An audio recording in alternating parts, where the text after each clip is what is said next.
Atividade de recuperação? Não. Não. Não tem que pensar, né? É só responder, né?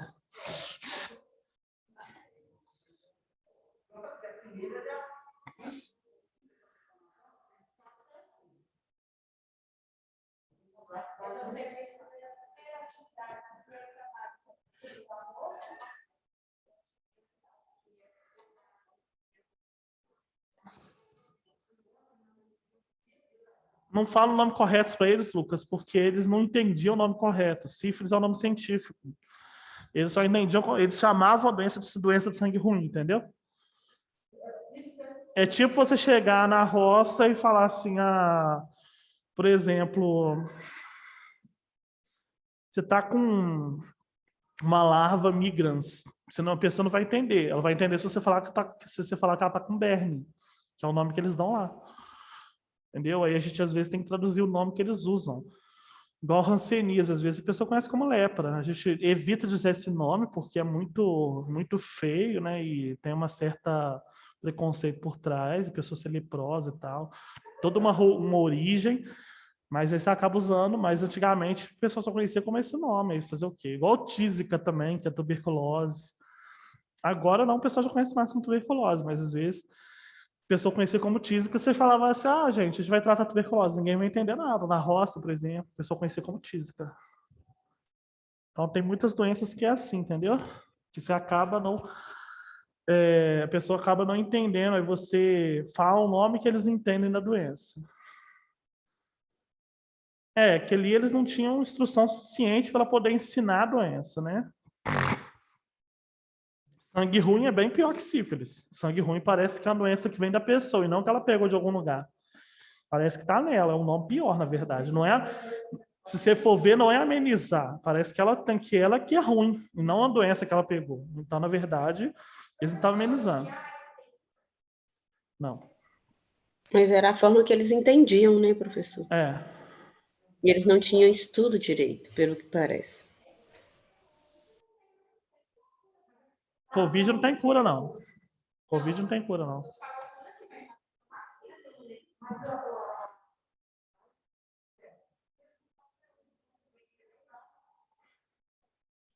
Sabe? Vem do macaco.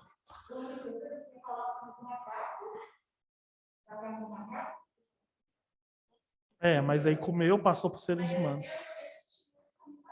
Não era chinês, era africano.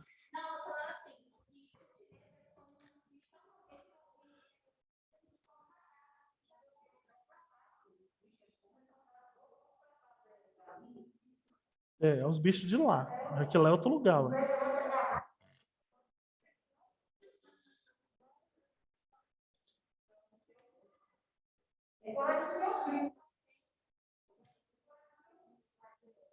Professor, quando eu fiquei internada, eu tinha uma ficava lá no leito lá,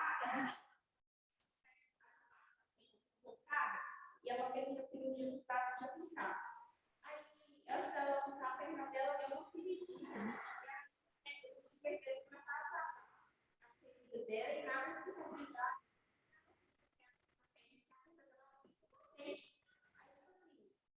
Lá, o médico que estava cuidando dela falou que ela tinha pegado um beijo lá, o seu nome, que é uma doença que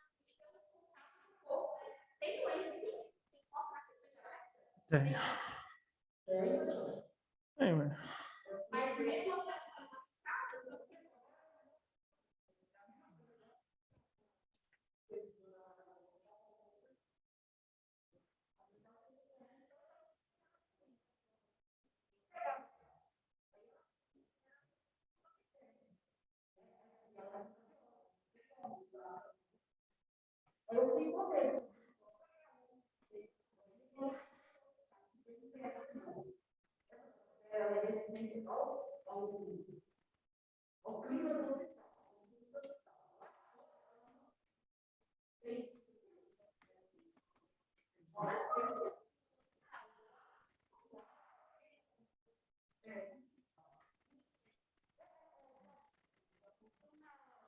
Não, isso eu não conheço, não. Tem doença que o hospital que gera.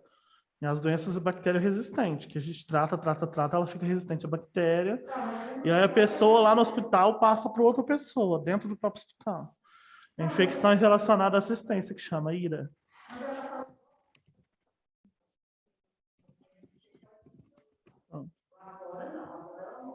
Não, não existe não. É resistente à medicação. De tanto você tratar ela ali, ela fica resistente àquelas medicações. Aí as bactérias, tem bactérias que são mais, as bactérias hospitalares são mais resistentes que as bactérias de fora, porque ali elas estão constantemente sendo tratadas, sendo tacando antibiótico nelas, elas vão revivendo esses antibióticos, tal, sobrevivendo, e elas vão ficando resistentes. E aí elas passam para outra pessoa. Entendi, Lucas. Cadê a menina? Ana Souza, é para repetir o que você precisa? O que vai cair na prova, professor? Vai cair na prova? Posso repetir, gente, mas já era para vocês saberem disso, hein? Vocês vão estudar como? Altura, lei do exercício profissional, código de ética de enfermagem, relação profissional-paciente, direitos pacientes, bioética. Professor, Oi. então, eu consegui um áudio aqui, a Cláudia. Deixa eu te falar, esse filme, ele entra na mistanásia, né? Também em alguns casos lá entra, né, na mistanásia. Sobre o programa que foi feito pelo governo, entendeu? O senhor não concorda, não? O que foi feito do governo? Não entendi. Esse programa pelo governo lá do filme, né? Ele entra na mistanásia. Uhum. Depois que foi criada a cura, entra. Na verdade, até antes, porque tinha os tratamentos também que era para fazer, já eram alguns tratamentos, e eles não faziam, eles fingiam que fazia. Também tinha isso. Era um paliativo, não era cura, mas resolvia alguma coisa, eles não faziam. Então já era distanase. Isso. Outra coisa. A atividade de recuperação é para entregar amanhã também, até terça-feira à noite. Pode Tá, falar. aqui. Outra coisa, igual, por exemplo, igual teve o caso dela falar lá, né, sangue ruim, né? Tudo que a gente assistiu não era para poder responder sobre as leis de hoje? E é sobre as leis de hoje, sobre o código de ética de hoje. Sim, então, ela infringiu aí, então, se for o caso, porque como é que ela chama um negócio de sífilis, né, que a gente tem que estar sempre falando a verdade sobre o tratamento direitinho que a pessoa vai fazer, ela chama de sangue ruim, complicado, né? Para quem não Ela sabe. chamou de sangue ruim, não foi para não informar o paciente. Foi para eles entenderem que doença que era, porque eles não conheciam a doença como sífilis, é diferente. Entendeu? Pois é. Se falar o nome certo da doença e o paciente não for entender, aí você não está informando ele também de qualquer forma. Agora, se ele entender o nome da doença como outra coisa, aí você pode usar esse outro nome. Não, tá tudo bem, mas como é nas leis de hoje, então, né, se informa dessa forma, que Não encaixa. Não encaixa. Nesse sentido, não. Você pode usar outro sentido. Você pode falar assim, que ela não informou direito depois, quando tinha cura, ela não falou com se tinha cura, e não informou o paciente e tal. Mas sobre o nome do paciente, sobre o nome da doença, você pode usar o nome que o paciente entende da doença. Tanto é, por exemplo, seu negócio chama hipertensão arterial sistêmica, HAS, é o nome da doença. Mas a gente fala, olha, o senhor tem pressão alta. Pressão alta não é o nome da doença, é o nome que ele entende da doença. Correto. Todo mundo aqui E fala assim, pressão alta, sendo que o nome da doença é hipertensão arterial sistêmica. entendi. Mas ela também usou lá quando ela falou sangue ruim, ela também não usou lá ela usou tipo uma legislação moral, né, dela própria, não? Falando para poder eles entenderem né? Ela usou como sangue ruim, seria isso? É porque é o nome que eles conheciam da doença. Ah, tá. Entendi. É porque o filme não deixou isso tão claro de que lá nos Estados Unidos, nessa região, a sífilis é conhecida como sangue ruim, diferente. Entendeu? Ah, entendi. Assim como eu expliquei aqui na sala. 50 anos atrás, se você falasse tuberculose, ninguém entendia. Você tinha que falar tísica. Entendeu? Tem uma que chama Krupp, que eu não lembro agora qual que é respiratória também. Entendeu? Então você tinha que falar esse tipo de nome. No começo era paralisia infantil. Se você falasse poliomielite, ninguém sabia o que era. Entendeu? Então, os nomes que eram conhecidos mesmo. Entendi. Então, tá bom, obrigada.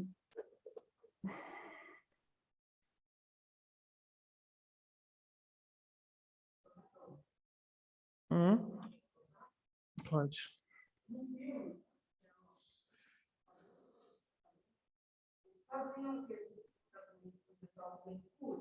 Então. Não, então, era o tratamento que eles tinham na época, que ela não fez. Ela lembra que ela deschavou? Eles falaram, não, finge que tá passando e tal. Você passa. Se não passar, eles vão perceber. Não, então não passa. Passa outra coisa, fala que é mercúrio.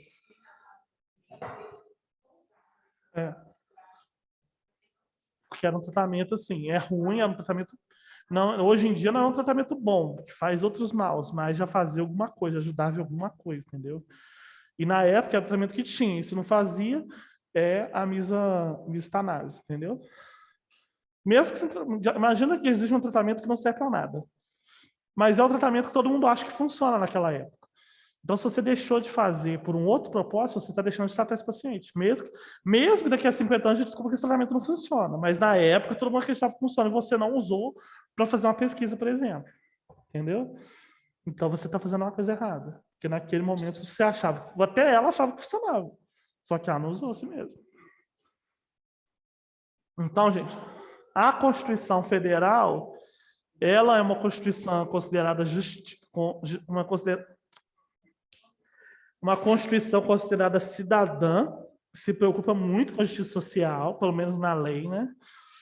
Então, assim, os direitos fundamentais foram divididos em diversas áreas da Constituição, em direitos individuais, coletivos, sociais, nacionalidade, políticos, relacionados à estrutura, organização dos partidos políticos, etc.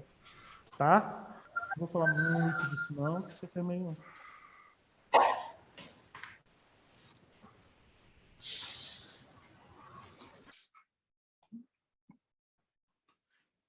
Falar mais, os direitos sociais são aqueles direitos relacionados à obrigatoriedade de determinados serviços por parte do Estado. Né? A principal função deles é zelar pela melhoria na qualidade de vida das pessoas, buscando igualdade entre os cidadãos. Isso aqui não é muito, não é muito. Vamos direto para a lei, que é o que vai cair na prova. Depois, qualquer coisa, a gente volta aqui.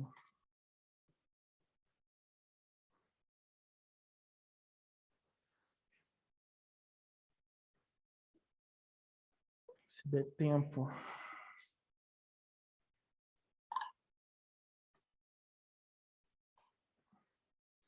Todo mundo está vendo a portaria aí, gente? Presta a apostila, minha mãe. Deixa eu ver se a portaria que tá essa.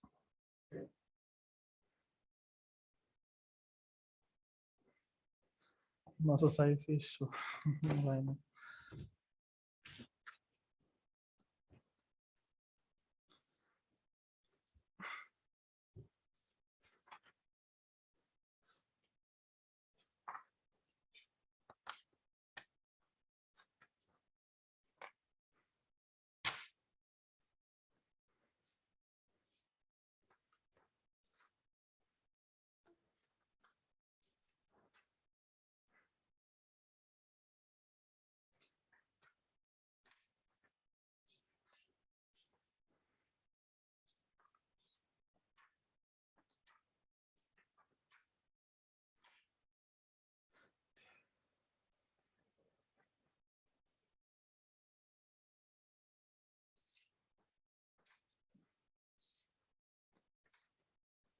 Nossa, é muito grande.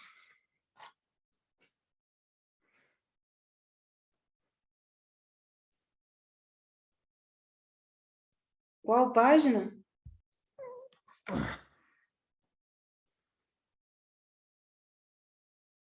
Página tá no... Deixa eu ver aqui. Isso não é o mesmo negócio, deixa eu ver.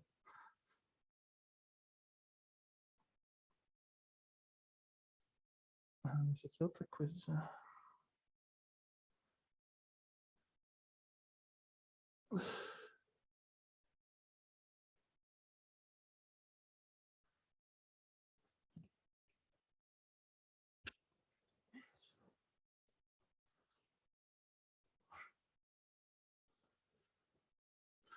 ministério é tão ridículo, velho. Você não consegue nem achar as coisas que estão no próprio ministério. Você clica e não vai, você viu? Que eu cliquei no negócio da ponto Ministério da Saúde, foi para o lugar errado. É impressionante. Gente, olha, aqui na página 76,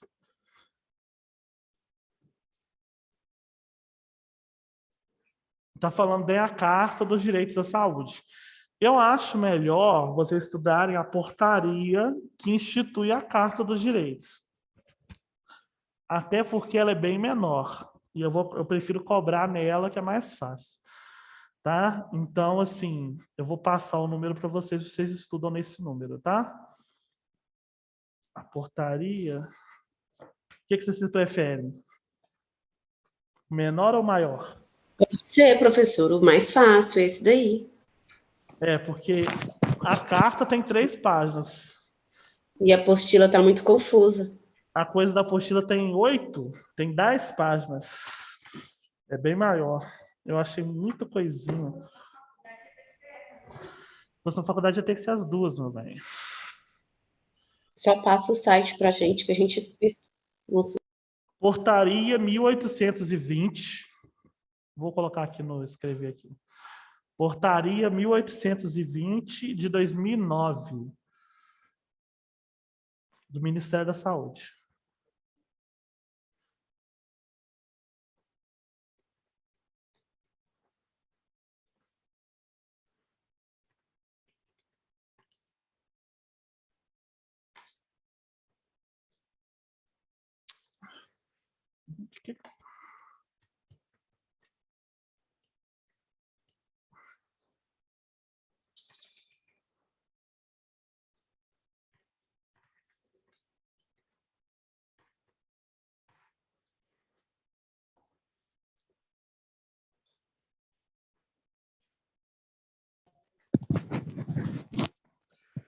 Vamos lá. Vocês estão vendo a portaria? Eu não estou vendo nada, tá tudo preto aqui.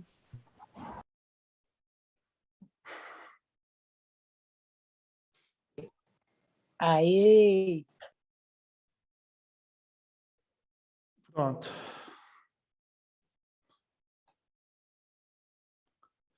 Então, essa portaria de número 1820 de 2009, ela vai, né, considerando várias coisas, o Ministério da Saúde. No seu artigo 1º, vai resolver dispor sobre os direitos e deveres dos usuários da saúde nos termos da legislação vigente. Artigo 2º. Então, normalmente, com a carta saiu daí, qualquer coisa fala assim, os 10 direitos dos usuários de saúde vai sair daí, 7 direitos, tanto faz a quantidade, os direitos vão estar dispostos aqui, tá? Por isso que eu quero usar essa, porque essa é a base. É menorzinha, mas é a base de qualquer outra coisa. Artigo 2º. Toda pessoa tem direito ao acesso a bens e serviços ordenados e organizados para a garantia da promoção, prevenção, proteção, tratamento e recuperação da saúde. Parágrafo 1º. O acesso será preferencialmente no serviço de atenção básica integrados nos centros de saúde, postos de saúde, unidade de saúde da família, unidade básica de saúde ou similares mais próximos de sua casa. Parágrafo 2º. Nas situações de urgência e emergência, qualquer serviço de saúde deve receber e cuidar da pessoa, bem como encaminhá-la. 5 horas da manhã para essa porra do celular de sua avó. Áudio ligado.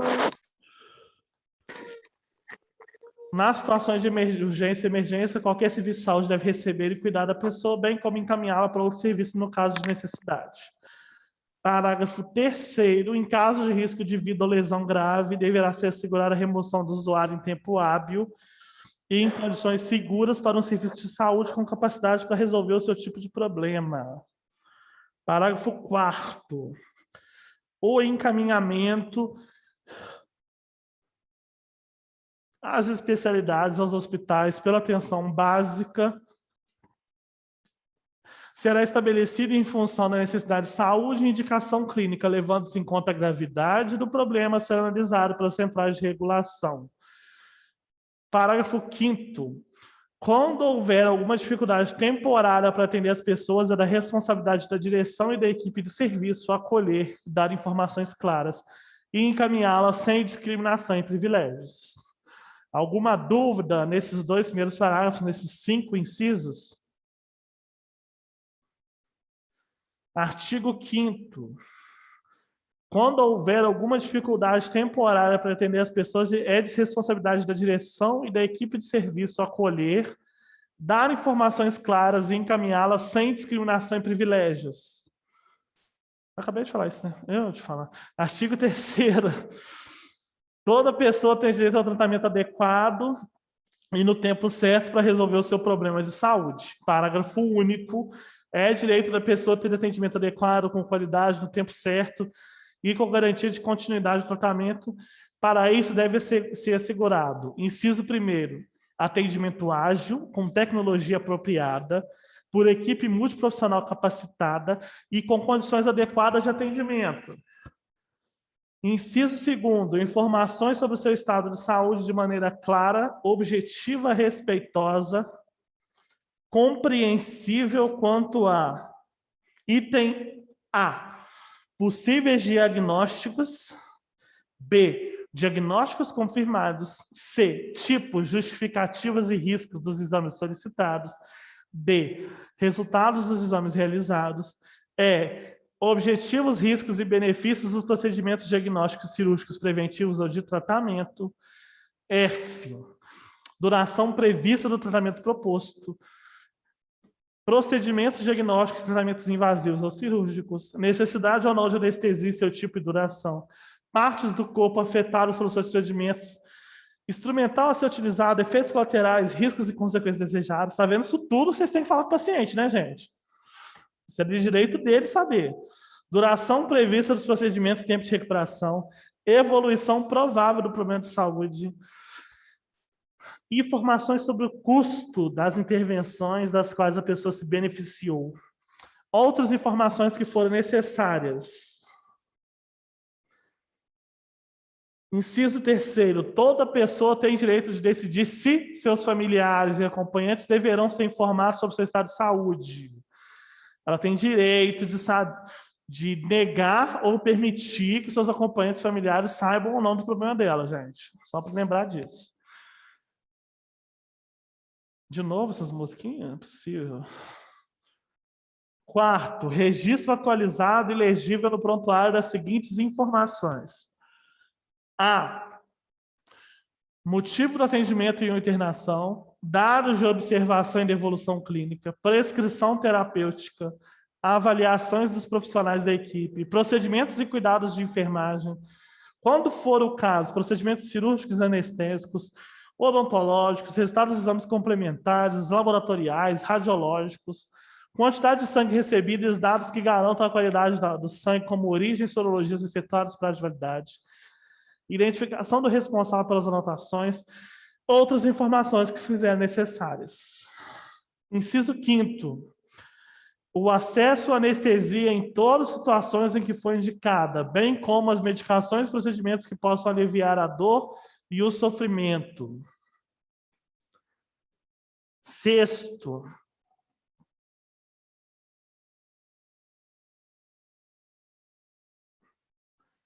o recebimento das receitas e prescrições terapêuticas devem conter: a, o nome genérico das substâncias prescritas, clara indicação da dose e do modo de usar, escrita e impressa, datilografada ou digitada em caligrafia legível, texto sem códigos ou abreviaturas, nome legível do profissional e seu número de registro no conselho profissional, e assinatura do profissional e data.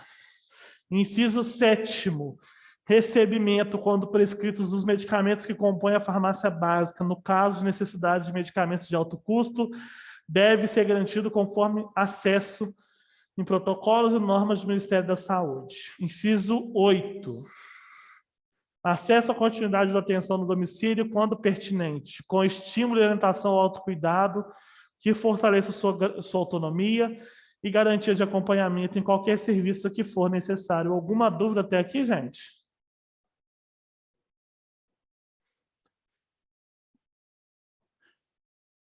Inciso 9º. O encaminhamento para outro serviço de saúde deve ser por meio de um documento que contenha caligrafia legível, datilografia, digitação por meio eletrônico, resumo da história clínica, possíveis diagnósticos, tratamento realizado, evolução e motivo do encaminhamento, linguagem clara, evitando códigos e abreviaturas, nome legível do profissional e seu número de registro no conselho, assinado e datado, identificação da unidade de saúde que recebeu a pessoa, assim como a unidade que está sendo encaminhada. Artigo 4º. Vocês veem que não é tão difícil de gravar essas coisas, são coisas que normalmente teria direito mesmo.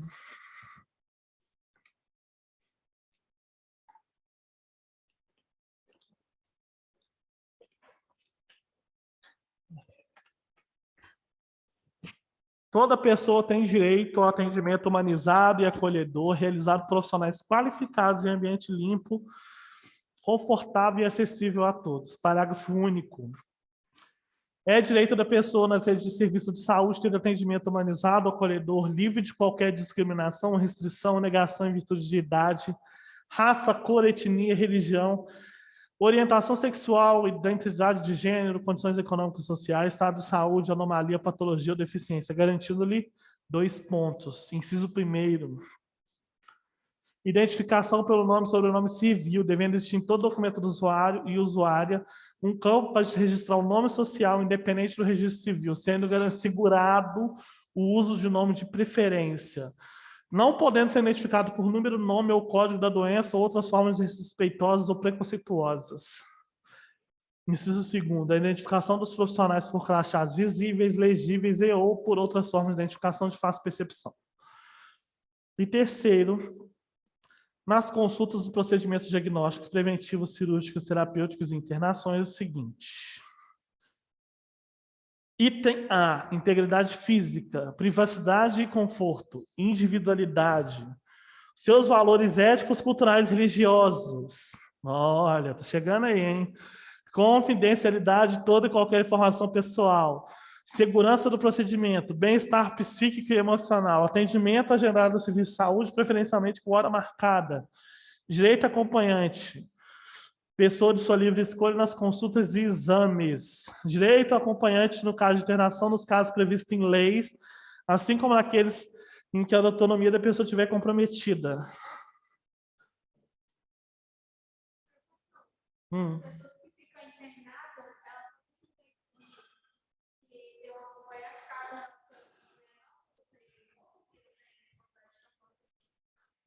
As situações permitidas em lei ainda inclui grávidas e tal. Mas, a não ser que a autonomia, assim como está escrito aqui, se a autonomia dela estiver comprometida, entendeu? Tiver com algum problema ali, que ela não consiga ficar consciente suficientemente, tal, essas coisas. A vontade dela não pode ser exercida, ela tem direito a acompanhante. Direito à visita diária não inferior a 2 horas, preferência aberta em todas as unidades de internação, ressalvar as situações técnicas não indicadas, como no caso do Covid, por exemplo, ou de uma CTI. Continuidade das atividades escolares, bem como estímulo à recreação em caso de internação de criança e adolescente. Informação a respeito de diferentes possibilidades terapêuticas de acordo com sua condição clínica, baseado nas evidências científicas em relação ao custo-benefício das alternativas de tratamento. Direito à recusa, atestado de presença, atestada na presença da testemunha. Escolha do local da morte, muito importante. Direito à escolha de alternativas de tratamento quando houver e a consideração do recurso de tratamento proposto. Recebimento de visita quando internado de outros profissionais de saúde que não pertençam àquela unidade, sendo facultado a esse profissional acesso ao prontuário. Opção de marcação de atendimento por telefone para pessoas com dificuldade de locomoção. Recebimento de visitas religiosas de qualquer credo, sem que isso acarrete a mudança de rotina de tratamento do estabelecimento e ameaça a segurança ou perturbações a si e a outros. Não limitação de acesso ao serviço de saúde por barreiras físicas e tecnológicas de comunicação. E, por fim, a espera por atendimento em lugares protegidos, limpos e ventilados. Artigo 5º. Toda pessoa deve ter seus valores, cultura... Onde está aqui que eu perdi? E direitos respeitados na relação com o serviço de saúde, garantindo ali a escolha do tipo de plano de saúde que melhor lhe convier, de acordo com as exigências mínimas constantes da legislação e informação pela operadora sobre cobertura, custos e condições do plano que está adquirindo. Sigilo e confidencialidade de todas as informações pessoais, mesmo após a morte, nos casos de risco à saúde pública. Terceiro, acesso da pessoa ao conteúdo do seu prontuário da pessoa por ele autorizada e a garantia de envio e fornecimento de cópia em caso de encaminhamento ou de serviço ou mudança de domicílio. Obtenção de laudo, relatório e atestado médico, sempre que justificado por sua situação de saúde. O consentimento livre, voluntário e esclarecido a qualquer procedimentos diagnósticos, preventivos e terapêuticos, salvo nos casos que acarretem risco à saúde pública, considerando que o consentimento anteriormente dado poderá ser revogado a qualquer instante, por decisão livre e esclarecida, sem que sejam imputadas à pessoa sanções morais, financeiras ou legais. Ou seja, mesmo que você autorizou a fazer algum procedimento, uma cirurgia, por exemplo, depois que você está lá dentro da sala de cirurgia, você ainda pode falar não. A não submissão a nenhum exame de saúde pré-admissional, periódico ou demissional sem o conhecimento e consentimento, exceto nos casos de risco coletivo. Indicação de sua livre escolha a quem confiará a tomada de decisões para a eventualidade de tornar-se incapaz de exercer sua autonomia. Ou seja, se você achar que você vai ficar de algum problema ali, que você vai perder sua autonomia, você pode escolher quem que você vai dar esse direito de realizar por você as suas escolhas.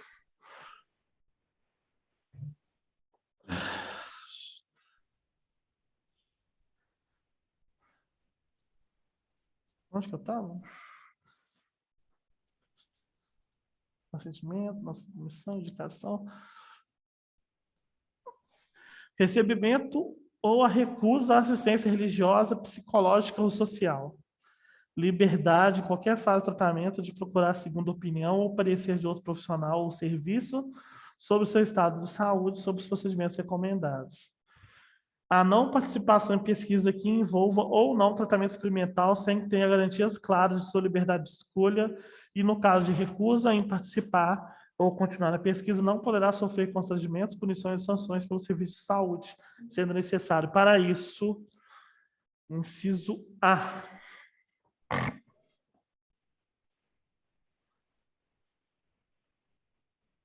Que o dirigente do serviço cuide dos aspectos da pesquisa, éticos da pesquisa, estabeleça mecanismos para garantir a decisão livre e esclarecida da pessoa. O pesquisador garanta, acompanhe e mantém a integridade da saúde dos participantes de sua pesquisa, assegurando-lhes o benefício dos resultados encontrados. Que a pessoa assine o termo de consentimento livre e esclarecido. E aí vamos para o 11º. Direito de se expressar e ser ouvido nas suas queixas, denúncias, necessidades, sugestões e outras manifestações por meio das ouvidorias, urnas e qualquer outro mecanismo existente, sempre respeitando a privacidade, o sigilo e a confidencialidade. Alguma dúvida até aqui, gente? Participação nos processos de indicação e ou eleição de seus representantes nas conferências, nos conselhos de saúde e nos conselhos gestores da rede SUS. Toda pessoa tem responsabilidade para que seu tratamento e recuperação sejam adequados e sem interrupção.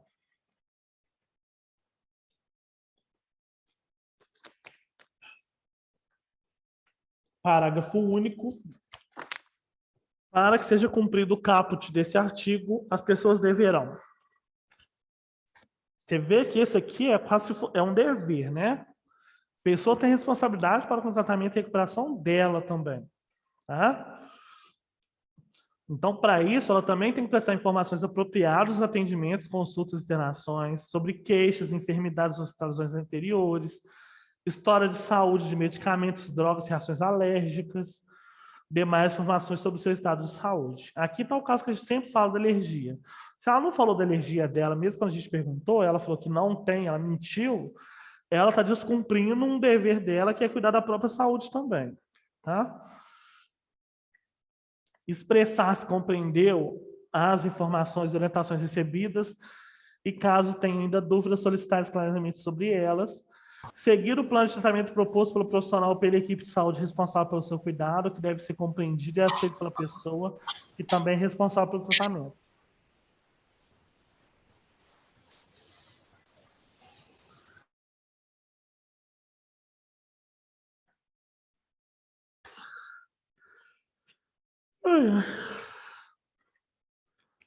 É muito artigo. Assumir responsabilidades. História do uso de medicamentos e drogas, já falei. Expressar-se, compreendeu? Já falei. Seguir o plano, já falei. Cadê? Informar. Aqui. Informar o profissional de saúde e a equipe responsável sobre fato que ocorra em relação à sua condição de saúde. Quinto, assumir responsabilidade pela recusa dos procedimentos, exames e outros tratamentos recomendados pelo descumprimento das orientações dos profissionais de saúde. Ela tem a própria responsabilidade sobre aquilo que ela não quer fazer. Contribuir para o bem-estar de todos os serviços de saúde. Adotar comportamento respeitoso e cordial com as demais pessoas que usam ou que trabalham no estabelecimento de saúde. Ter em mão seus documentos quando solicitados. Cumprir as normas do serviço de saúde. Todos os deveres, tá, gente? Ficar atento para situações da vida cotidiana que coloquem em risco a sua saúde e da comunidade. Comunicar ao serviço de saúde qualquer informação e irregularidade relacionada ao uso e oferta dos produtos e serviços de saúde que afetem a saúde do ambiente público e privado. Desenvolver hábitos, práticas e atividades que melhorem a sua saúde. Comunicar à autoridade sanitária ocorrência de doença transmissível. Não dificultar a aplicação de medidas sanitárias. Nossa, tá vendo? Você vê que o presidente não passa nenhum desses aqui. Ele está fazendo tanta coisa, quebrando tanto código desse aqui, ó. Artigo 7º. Toda pessoa tem direito à informação sobre os serviços e aos diversos mecanismos de participação. Parágrafo 1º, o direito previsto no caput deste artigo inclui informação por linguagens e meios de comunicação adequados sobre os direitos de saúde, funcionamento dos serviços e sobre o SUS. Mecanismos de participação da sociedade na formulação, acompanhamento e fiscalização das políticas. Ações de vigilância à saúde coletiva. Interferência das relações e das condições sociais, econômicas e culturais. Parágrafo 2º. Os órgãos de saúde deverão informar as pessoas sobre a rede SUS mediante diversos meios de comunicação. Por exemplo, endereços, telefones, horário de funcionamento, ações e procedimentos disponíveis. Em cada serviço deverá constar em local visível à população o nome do responsável pelo serviço, nome dos profissionais, horário de trabalho de cada membro da equipe, inclusive do responsável, ações e procedimentos disponíveis. As informações prestadas deverão ser claras para propiciar a compreensão para toda e qualquer pessoa. E os conselhos de saúde deverão informar a população sobre formas de participação, composição do conselho, regimento interno dos conselhos, conferências de saúde, data, local e pauta das reuniões, deliberações e ações desencadeadas. O direito previsto no caput desse artigo inclui a participação dos conselhos e conferências de saúde e o direito de representar e ser representado em todos os mecanismos de participação e controle social do SUS. Alguma dúvida até aí, gente?